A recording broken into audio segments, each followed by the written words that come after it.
ತಿಂಗಳ ದಿನ bed rest ತಗೋಬೇಕು, ಇಲ್ಲ ನಾಳೆ ಸಾಯ್ತಿ ಅಂದರೆ 2 ತಿಂಗಳು ಬೆಡ್ ರೆಸ್ಟ್ ತಗೋತೀವಿ. ಹ್ಯಾಂಗೆ ಟೈಮ್ ಸಿಗ್ತದೆ, ನಾವು ತೆಗಿಬೇಕಾಗ್ತೀವಿ.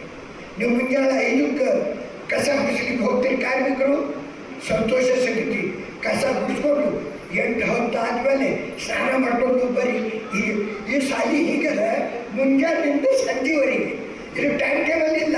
ನೀವು ಬಂದ ಕ್ಲಾಸ್ ಚಾಲು, ನೀವು ಹೋಗೋ ಕ್ಲಾಸ್ ಬಂದು ಅದಕ್ಕೆ ನೀವು ಯಾವ ಟೈಮ್ ಸಿಗ್ತದೆ ಬೈಜಿ ಬಂದು ಹೇಳೋದು. ಬೈಜಿ ನಾವು ಇಂಥ ಟೈಮಿಗೆ ಬರ್ತೇವೆ, ನಮ್ಮ ಟೈಮ್ ಅದ ಅಲ್ಲಿ ಕ್ಲಾಸ್ ಹೋಗ್ಬೇಕು. ನಿಮ್ಮ ಸಲ ಟೀಚರ್ ಒಬ್ಬರು ಇರ್ತಾರೆ.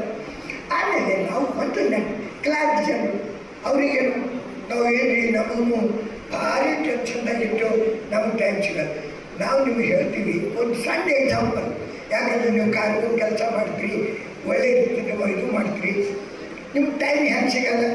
ಮೊದಲು ಮೊಬೈಲ್ ಇದ್ದಿಲ್ಲ, ಕಂಪ್ಯೂಟರ್ ಇದ್ದಿಲ್ಲ, ಸೈಕಲ್ ಮೋಟ್ರ್ ಇದ್ದಿಲ್ಲ, ನಡ್ಕೊಂಡು ಬರ್ತಿದ್ದೆವು ಆಫೀಸ್ಗೆ, ಆದ್ರೂ ಟೈಮ್ ಸಿಗ್ತಿತ್ತು. ಈಗ ಸೈಕಲ್ ಮೋಟ್ರ್ ಬರ್ತೇವೆ, ಅಷ್ಟು ಟೈಮ್ ಉಳಿಯಿತು. ಕಂಪ್ಯೂಟರ್ ಮೇಲೆ ಬರೀತೇವೆ, ಅದು ಟೈಮ್ ಉಳಿಯಿತು. ಯಾರಿಗೆ ನಮ್ಮ ಭೇಟಿಯಾಗಕ್ಕೆ ಹೋಗೋದಿತ್ತು ಇಲ್ಲ, ಫೋನ್ನಾಗೆ ಮಾತಾಡ್ತು, ಆ ಟೈಮ್ ಉಳಿಯಿತು. ಇದಕ್ಕೆಲ್ಲ ಉಳಿದ ಟೈಮ್ ಹೇಗೆ ಮಾಡ್ತೀರಿ ದಿನಾತು? ಉತ್ತರ ಕರ್ನಾಟಕ ನ್ಯೂಸ್, ಇದು ಕನ್ನಡದ ಉಸಿರು.